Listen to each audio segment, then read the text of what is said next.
Меѓународниот хорски фестивал Тетовски хорски одзиви ТЕХО по 34-ти пат викендов во Тетово беше средиште на хорската уметност во државата, но и место каде што различноста и богатството на ваквите музички состави доаѓаат до полн израз.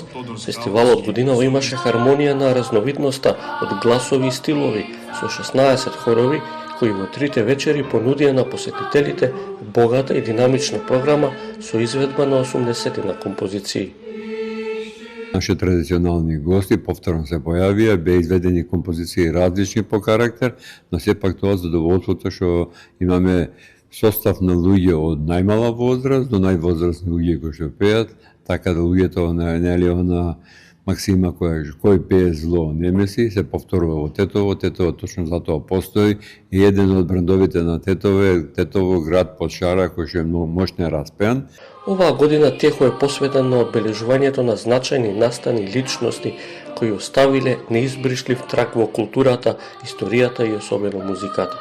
Годинава се бележат и јубилејните години на луѓето кои го граделе културниот идентитет, пренесувајќи ги нивните пораки преку универзалниот јазик на хорската музика. На овој начин ја почитуваме традицијата на хорското пеење, посочува председателот на фестивалот. Оваа година се одбележуваат 125 години од раѓање на македонскиот композитор Стефан Гајдов, еден од основачите на музичката писменост во Република Македонија. Потоа 100 години од Кирил Македонски, првиот создател на македонската опера, мислам операта Гоце, потоа Цар Самуил и Илинден, и се разбира од бардот на македонската симфонијска и хорска музика, Властимир Николовски, кој што така одбележува 100 години.